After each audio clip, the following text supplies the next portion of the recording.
Et j'aurais aimé que vous nous parliez de ce que signifie pour vous l'engagement. L'engagement comme analyste, avec des analysants, mais aussi l'engagement dans une société analytique et l'engagement comme analyste quatrième. C'est compliqué cette affaire d'engagement, parce que le terme d'engagement, il a des relents du côté du militant et du côté du militaire, donc c'est compliqué. Et en même temps, je crois qu'on a affaire à peut-être quelque chose qui s'articule à plusieurs registres. Alors, ce qui me paraît pertinent de nommer, de signaler, c'est que pour être un humain, il est important d'être engagé. C'est-à-dire qu'un humain qui ne serait pas à s'engager, qui ne serait pas engagé à s'engager, c'est un humain qui devient vite, qui ne peut pas survivre. Je crois que ça, c'est important. Pour pouvoir vivre, il y a une nécessité d'engagement pour tout sujet humain. Alors, je crois que c'est ça qui est important. Et l'engagement comme analyste, c'est vrai qu'il y a des tas de bons sentiments qui font qu'on devienne analyste et que ces bons sentiments, on les analyse dans son analyse personnelle et qu'on s'aperçoit que cet engagement à s'intéresser, à s'occuper, à écouter les autres, il est à la fois, il y a des aspects positifs et des aspects négatifs. Et malgré les aspects négatifs, un analyste, c'est quelqu'un qui un jour propose à un autre de venir parler et de dire ce qui lui vient à l'esprit. Donc ça, le premier engagement, c'est un engagement dans la ligne, on pourrait dire, de la règle fondamentale d'association. Et à partir de là, il y a une aventure qui commence. Cette aventure, l'analyste l'a vécue en partie dans son analyse personnelle. C'est l'aventure du transfert. Et cette aventure du transfert, au moment où il en engage d'autres à faire ce chemin, il va se trouver aux prises avec des transferts, des éléments de transfert qui vont être des transferts amoureux, des transferts haineux, comme ceux qu'il a vécus dans sa propre analyse. Donc, ce qui va être essentiel à ce moment-là, c'est qu'il puisse repérer en quoi il y a quelque chose d'insupportable dans ce travail d'écoute et comment des situations transférentielles vont pouvoir à la fois s'élaborer et à la fois se dépasser.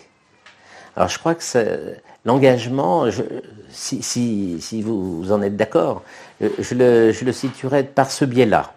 C'est-à-dire que c'est l'engagement dans le transfert et l'engagement dans l'interprétation. C'est-à-dire que de ce transfert imaginaire, en grande partie, fait d'image, il va falloir en faire quelque chose en monnaie de parole. Il va falloir échanger dans le registre de la parole. Et vous savez comme moi que ce qui est le plus dérangeant dans l'interprétation, c'est qu'elle vient remettre en cause un équilibre que le sujet s'est créé. C'est-à-dire que la parole de l'autre, elle vient toujours faire effraction, elle vient toujours faire violence. Et donc d'être un acteur de violence dans la parole, dans le registre de la parole, c'est pas évident. C'est-à-dire que de cet engagement-là, qui est l'engagement essentiel pour un analyste, va être problématique. Et c'est-à-dire qu'on va avoir, je crois que c'est peut-être un peu ce que disait Lacan quand il disait l'analyste a horreur de son acte. L'horreur de son acte, c'est l'horreur de l'acte d'interprétation. C'est-à-dire que verbaliser des choses qui vaut mieux être politiquement correct et ne pas dire, ça vient toujours faire effraction. Donc, ce type d'engagement qui est vraiment au centre de la pratique analytique, c'est aussi ce que nous retrouvons dans la pratique institutionnelle. C'est-à-dire, qu'est-ce qui se passe quand des analystes parlent ensemble? Et à mon avis, ce que nous n'arrivons pas bien à faire, c'est à être dans l'interprétation, c'est-à-dire de s'interpréter entre nous des choses qu'on peut repérer, qu'on repère souvent plus facilement chez l'autre que chez soi, concernant le fonctionnement de l'inconscient. Et il me semble qu'un des engagements sur lequel on achoppe, c'est vraiment de comment on peut s'engager fraternellement, si je puis dire, à être des analystes qui échangent au niveau de la parole, c'est-à-dire qui peuvent déjouer des éléments transférentiels qui autrement vont devenir bloquants dans le fonctionnement intersubjectif. Voilà, donc c'est pour ça que je relirai ensemble toute cette notion d'engagement, mais en la situant non pas engagez-vous comme ça, mais vraiment au niveau de la parole. Et il me semble que la création des espaces de parole, c'est-à-dire d'espaces où il est possible de parler, où il est possible de se parler, sont toujours nécessaires, c'est toujours nécessaire cette création à entretenir et à maintenir vivante, quoi, créatrice et vivante. Vous parlez des groupes de travail ou plutôt des réunions institutionnelles? Je parle de tout ça, c'est-à-dire pour moi, oui, des groupes de travail sûrement, mais aussi des réunions institutionnelles. C'est-à-dire qu'il me semble que les réunions institutionnelles, vous me disiez l'autre jour que vous interrogez sur le minimum institutionnel. Je crois que ce que je répondais à ce moment-là, c'est que quand on dit minimum institutionnel, c'est pas minimum de parole dans l'institution, au contraire.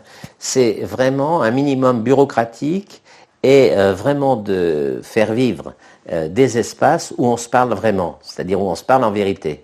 Et vous savez que quand on se parle en vérité, il y a des fois, c'est pas complètement cool, comme disent les jeunes de maintenant. Hein, ça peut être vif. Vous vous rendez compte ce que c'est de dire à quelqu'un qui vient vous dire qu'il souffre comme un malade ou comme une bête, de lui dire vous viendrez me voir 3 fois par semaine, vous allongerez sur le divan, ça vous coûtera tant et ça durera peut-être longtemps. Alors vous vous rendez compte, on dit ça à des patients et on aimerait que ses collègues soient tout gentils, tout doux avec vous et en permanence. Voilà, donc je crois que c'est vraiment ce côté, cette situation difficile et délicate dans laquelle on met le patient, on devrait pouvoir être capable de la supporter dans le dialogue souvent un peu actif, si ce n'est agressif entre nous. Oui, vous disiez que en fait, le débat d'idées qui éventuellement peut mener à certains conflits ou à l'expression d'une certaine agressivité a toujours été pour vous une façon de faire avancer les choses. Vous en parliez notamment à propos des sessions interanalytiques. La confusion, enfin peut-être, mais ou le glissement que j'opère, c'est de dire que dans le débat d'idées, il y a quelque chose du conflit et qui se parle, qui se joue et donc qui peut se dépasser. Vous voyez que dans le conflit d'idées, il y a bien un aspect interpersonnel qui peut être très présent et le débat d'idées, alors à condition d'être, et c'est peut-être ça qui est important, d'être dans la vérité, on ne voit pas pourquoi des analystes ne seraient pas dans la vérité, ça doit permettre de faire avancer les idées et en même temps de régler un certain nombre de difficultés ou de problèmes interpersonnels, c'est-à-dire de les dépasser. Et c'est pour ça que ce que je pense, c'est que sur ce plan-là, puisque vous avez fait une petite incise là-dessus, vers ma vie personnelle, je crois que le fait d'avoir été dans un milieu familial qui était avec un père qui faisait de la politique et qui était un débatteur d'idées et qui nous poussait à débattre avec lui, ça a été sûrement un engagement, enfin quelque chose d'un engagement très fort et en même temps de se sentir respecté dans les idées qu'on pouvait défendre, même si elles étaient balbutiantes. Alors de ça, moi j'ai tiré un peu quelque chose dans ma pratique, c'est au fond de partir de l'idée que tout humain a quelque chose à dire. Enfin, c'est banal, hein, tout humain a quelque chose à dire, et même un analyste, si il a encore quelque chose d'humain, il aurait quelque chose à dire, et à dire en particulier de la vie psychique et de sa conception de la psyché. S'il a quelque chose à dire de sa conception de la psyché, il élabore, ça veut dire qu'il élabore quelque chose qui ressemble à une métapsychologie. Et ce qui est essentiel dans nos cénacles, c'est de permettre que ces métapsychologies qui s'élaborent, qui s'articulent à la pratique, à l'écoute des patients, nous puissions échanger. Et pourquoi c'est important? C'est important pour la pratique elle-même. C'est-à-dire, si vos interlocuteurs de vos théories psychanalytiques, c'est uniquement vos patients, vous voyez que le jeu est un peu inégal. Par contre, si vos conceptions que vous élaborez avec vos patients, vous les confrontez avec d'autres, vous les confrontez avec les théories métapsychologiques construites comme celle de Freud, si vous osez même vous confronter à Freud ou à Mélanie Klein, ou etc. Vous voyez que là, il y a tout un travail interactif qui est intéressant. Et que d'autres collègues qui vont vous interroger, qui vont pas avoir forcément les mêmes idées que vous, qui vont pas comprendre vos patients comme vous les comprenez, etc., vont vous amener des interrogations, des choses qui vont être tout à fait pertinentes. Et vous voyez que ce rôle-là, vous ne pouvez pas le faire jouer, si ce n'est au prix d'une transgression à vos patients. Vous ne pouvez pas demander à vos patients de vous dire, bien sûr qu'ils vont vous apprendre quelque chose, mais c'est pas eux qui vont pouvoir débattre avec votre théorisation. C'est-à-dire qu'il faut un lieu de débat pour la théorisation, et ce lieu de débat pour la théorisation, il n'y a rien de mieux que l'institution analytique. Et si dans l'institution analytique, on passe plus de temps à débattre la façon de la technique analytique, plutôt que de parler de bureaucratie, à ce moment-là, je crois qu'on est dans le vrai pour faire fonctionner une institution analytique. Alors ça veut dire qu'il ne faut pas qu'il y ait de séparation trop grande entre le fonctionnement institutionnel et la théorisation analytique. Hein, si on clive trop, à ce moment-là, ça devient très compliqué de fonctionner entre nous. Donc ça parle de la prise de parole, de tout un chacun, oui. C'est-à-dire des participants qui ont déjà des patients en analyse et qui doivent se lancer à cette prise de parole. Là, vous aviez parlé, j'avais repris une phrase, la prise de parole demeure, texte ou pas, un risque à prendre d'oser la rencontre et la castration symbolique de la réponse de l'autre. Ouais. Et c'est vrai que quand on arrive dans une institution analytique, c'est difficile de prendre la parole. Oui, mais c'est très difficile, sauf si c'est là-dedans, c'est sur ce point qu'il est important d'être créatif. C'est-à-dire, si on a le souci de créer des lieux qui sont faits pour permettre cette prise de parole. Alors effectivement, le groupe de travail, la relation à deux, mais c'est mieux à trois, pour discuter par exemple, il y a des groupes qui existent, qui sont des groupes d'intercontrôle. Et le groupe d'intercontrôle, c'est quelque chose de tout à fait intéressant. Hein. C'est se réunir pour parler de ses patients à 3 ou 4, etc. Et donc toutes ces formules-là, et il peut y en avoir des tas de formules. Ce qui peut être essentiel dans une institution, c'est de faire en sorte que ces mini-unités qui sont créées puissent fonctionner entre elles. C'est-à-dire qu'il puisse y avoir des échanges, qu'il puisse y avoir communication. C'est-à-dire que c'est de l'ordre de la communication scientifique, ni plus ni moins. C'est que ce qui se passe à un endroit, ça ne soit pas clivé du reste. C'est comme une mini-unité scientifique qui est en communication avec d'autres et qui permet... Et bon, si on a des secrétaires scientifiques, Et s'il y a des gens qui, au niveau de la région, s'occupent de faire fonctionner les activités scientifiques, leur rôle, c'est un rôle de fédération. C'est pas un rôle de contrôle, c'est un rôle enfin de contrôle. C'est pas un rôle de sélection, c'est un rôle d'encouragement à réaliser des unités qui permettent de parler de psychanalyse, ni plus ni moins. Et si on les entend comme ça, et si on les fait pas fonctionner comme des institutions qui viennent empêcher la parole, qui viennent la limiter, qui viennent dire ça c'est conforme, ça ce n'est pas, si c'est vraiment encourager la prise de parole, ça marche. Alors ça fait un peu peur des fois, mais à part ça, c'est le seul risque qui est pris. Hein. Mais c'est surtout ce manque de...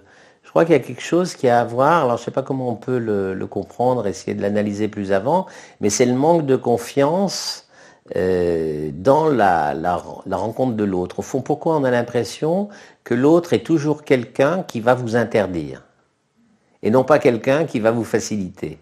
Et ça, je crois que c'est quelque chose que nous avons chevillé dans notre fonctionnement. Et quand on arrive à le dépasser, c'est-à-dire qu'on ne colle pas l'autre dans cette position-là, qu'on ne développe pas des positions paranoïaques pour dire l'autre va m'empêcher, donc il vaut mieux que je me taise, etc., ben, je crois que déjà on va mieux, ce qui est quand même pas mal. Et deuxièmement, on s'aperçoit que l'autre peut nous entendre et qu'à ce moment-là, comme il peut nous entendre, on est capable de l'entendre. Hein, c'est-à-dire qu'on est capable d'entendre qu'il y a du nouveau, que finalement on n'est pas obligé d'être tout Freud, tout Mélanie Klein, tout Winnicott, tout etc. Mais que on peut être un peu soi et qu'on peut rencontrer d'autres qui amènent leur pierre à la construction de l'édifice. Finalement, c'est un jeu d'appropriation et de partage, oui, en fait. Tout à fait. Une façon de s'approprier, parce que c'est vrai que la théorisation personnelle, en fait, vous parlez de l'activité théorisante de chacun. Oui. Elle peut rester figée aussi, en fait, si on n'arrive pas à la parler. Oui, bien sûr. Tous les risques de rester figée si elle n'est pas confrontée à d'autres et pas parler, oui. Parce que à ce moment-là, chacun est dans son quant à soi et fait fonctionner sa petite boutique psychanalytique et avec le plus d'avantages narcissiques possible. C'est-à-dire que ça s'engage pas au niveau du partage. Il me semble que ce dont il est question aussi là, c'est la transmission de la psychanalyse, des espaces de coformation, oui. Différentes modalités de transmission de la psychanalyse. À travers ce que vous dites, dans cette confrontation aux autres. Mais c'est-à-dire que dans la transmission, je crois que ce projet, au fond, reprend, ou cet axe-là, c'est que la transmission va se différencier, la transmission de la psychanalyse se différencie d'un enseignement de la psychanalyse, et que c'est à partir de la pratique et de la réflexion sur la pratique et des outils qui permettent de réfléchir cette pratique et sur lesquels on va échanger, c'est-à-dire il y a un groupe qui s'appelle la Fédération des ateliers de psychanalyse, et c'est joli les ateliers de psychanalyse, la fédération, et il y a un de leurs fonctionnements institutionnels qui s'appelle boîte à outils, et qui est effectivement d'échanger des outils pour pouvoir travailler. Des outils techniques ? Des outils à la fois techniques, à la fois des outils conceptuels, donc des outils de théorisation ou des outils techniques, effectivement, et de pouvoir échanger là-dessus.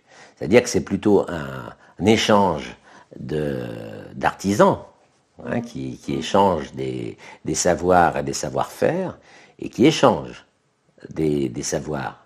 C'est-à-dire que moi, je sais mieux faire ça, donc je peux t'apporter quelque chose, mais en échange, tu m'apportes quoi ? Hein, c'est-à-dire que c'est pas, ça suppose un fonctionnement qui ne soit pas un fonctionnement hiérarchique. De verticalité. Ça suppose une certaine horizontalité et, à mon avis, une certaine transversalité. C'est-à-dire qu'il y en a qui savent plus parce que c'est des gens qui ont plus de pratique. Il y en a d'autres qui savent plus parce qu'ils ont plus lu. Il y en a d'autres parce qu'ils sont plus vieux. Il y en a d'autres qui apportent quelque chose de nouveau parce qu'ils sont plus jeunes et donc plus ouverts à certaines dynamiques du monde dans lequel ils vivent, et que tout ça, ça devrait permettre un échange tout à fait intéressant. Ça me fait penser un petit peu aux différentes origines des analystes, en fait, à la devenir analyste quand on vient de la psychologie, quand on vient de la médecine, quand on vient d'une analyse profane, en fait.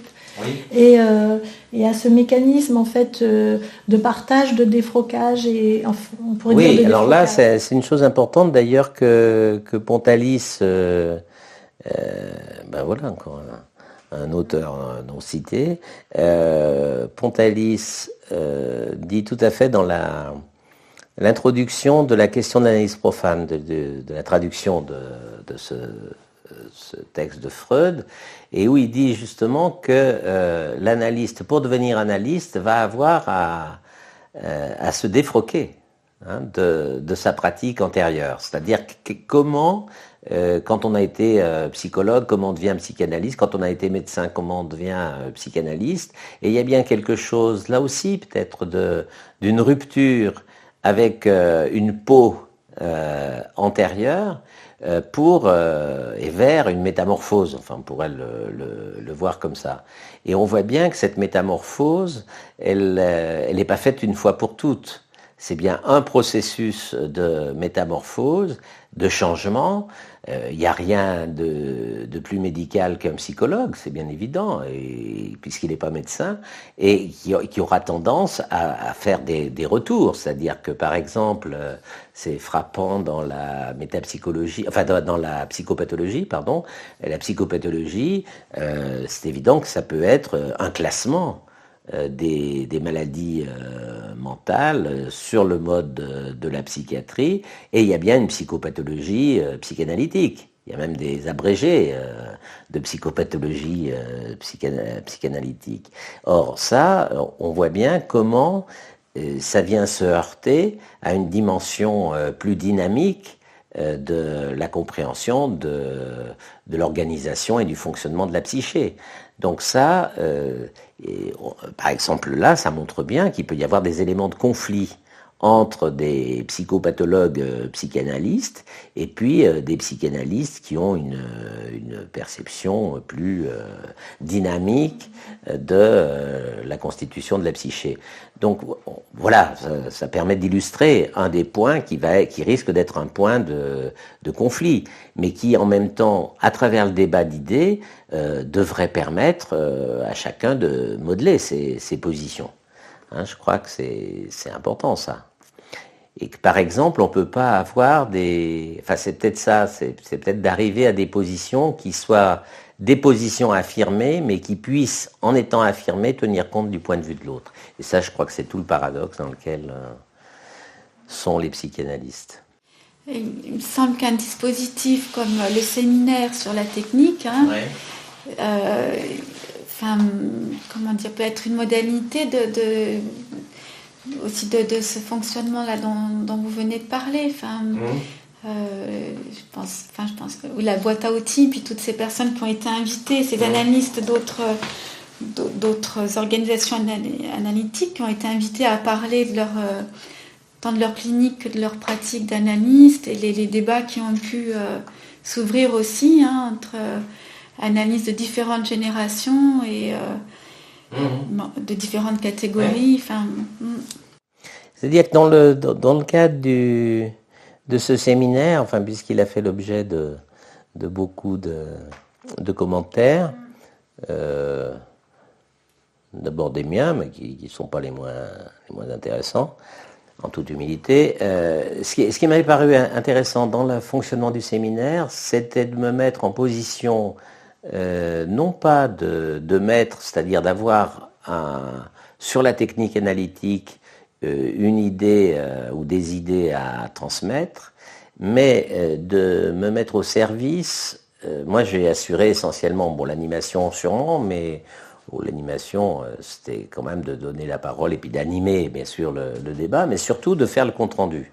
C'est-à-dire que mon travail, c'était de faire les comptes rendus de séances du séminaire, et je crois que je les ai à peu près toutes faites, sauf deux exceptions.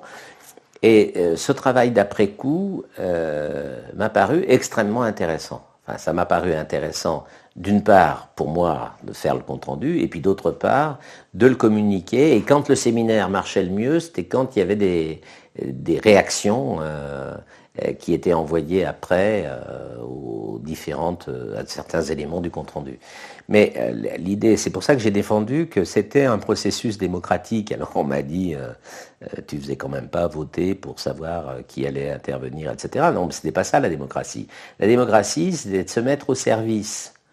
Et c'est vrai qu'on n'a pas bien cette conception de la démocratie. C'est se mettre au service des gens qui viennent pour leur dire, ben voilà, je rends compte que ce que vous avez dit, c'est ça. Est-ce que vous êtes d'accord ? Il y avait des gens qui ne se reconnaissaient pas dans la façon dont on pouvait interpréter leurs pensées. Mais c'était ça, le processus démocratique, c'était vraiment de permettre à tout le monde de prendre la parole et de restituer quelque chose de cette parole. C'est un travail facile de faire un compte-rendu. Enfin, ça demandait beaucoup de boulot énorme entre les séances et puis de l'envoyer aux gens avant la séance suivante. Hein, je crois que dans une conférence que j'ai faite sur la question de la transmission en 2006, j'ai peut-être pas été suffisamment précis pour repérer que la position d'animateur, au fond, dans cette expérience-là, je l'avais un peu renversée. Je m'étais plus dit, il faut que je sois bon sur tous les sujets que je vais exposer, hein, mais il faut que je sois bon pour permettre à des gens bon peut-être au sens de généreux d'ailleurs, pour être à même de venir parler et d'être bien pour parler. Et à ce moment-là, ça va produire un débat intéressant. Les gens vont même dire des choses intéressantes, vous vous rendez compte, des analystes qui disent des choses intéressantes, et on va pouvoir retranscrire tout ça. Alors c'est vrai que quand je relis des passages du séminaire, parce que des fois j'ai envie d'en faire un livre, puis devant le travail de bénédictin que ça suppose, je recule, mais ça serait vraiment rendre compte, non pas de ma pensée, mais vraiment d'être au service de la pensée des autres. Et je crois que si... C'est loin d'une parole, quoi. Oui, c'est ça. La méthodologie a évolué au fil du temps. Oui, sûrement. Dans la façon que vous avez proposé de travailler dans ce cadre-là. Hein. Mais là aussi, c'était une expérience. Enfin, ça, c'est intéressant par rapport à l'arrêt des expériences. C'est-à-dire que comme c'était une expérience, il fallait pas la prolonger bien au-delà. C'est-à-dire que, ou alors, il fallait que d'autres prennent le relais. Mais autrement, ça devenait une institution dans l'institution. C'est ça. Souvent, c'est mal repris, ça. Mais ça devient une institution dans l'institution, c'est-à-dire que ça devient un modèle et qu'on fait fonctionner en tant que modèle. Alors, dès que ça devient répétitif, c'est plus créatif. Alors ça, moi, je pense vraiment que les expériences, c'est un peu le cas des groupes de travail. Un groupe de travail, ça peut peut-être pas se continuer sous la même forme pendant trop de temps. Ou sûrement, ça peut se continuer, mais en changeant les modalités de fonctionnement. Par exemple, on peut se demander actuellement si le fonctionnement des groupes de travail en termes de groupes de lecture, c'est-à-dire on se met à discuter d'un texte et puis on échange sur le texte, est-ce que ce modèle-là, par exemple, il ne devient pas trop prégnant dans tous les groupes de travail ? Et comment ça fonctionnerait comme solution de facilité que de se dire on va faire un groupe de travail, on travaille un texte et puis on ferait que ça et ça serait le modèle du groupe de travail. Alors je sais pas si tous les groupes de travail fonctionnent comme ça, c'est un peu la présentation que j'en ai, parce que j'entends souvent on va travailler tel texte ou etc. Je sais pas comment ça fonctionne. Mais je me demande s'il n'y a pas à être très créatif au niveau même de nos habitudes de fonctionnement. Et vous auriez une idée là? Non, moi l'idée que pour l'instant j'ai pas d'idée. Ce que je me demande, c'est s'il y a suffisamment de groupes de travail qui fonctionnent différemment qu'en tant que fondant leur fonctionnement sur le travail de lecture.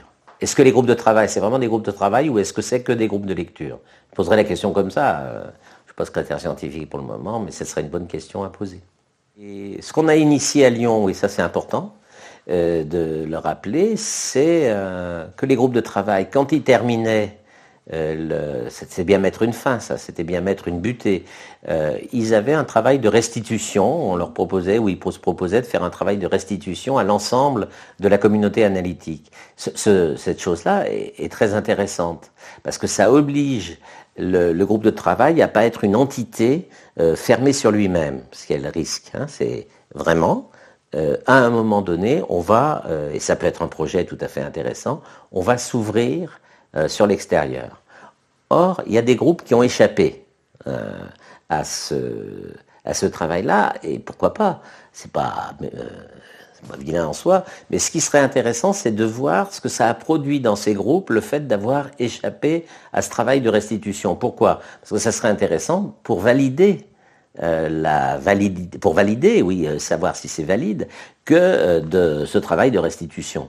Dans la mesure où il y a des groupes qui l'ont évité en disant qu'ils n'étaient pas prêts, qu'ils n'étaient pas, et qu'ils allaient continuer sur un autre thème, et ils continuent depuis 20 ans. Voilà.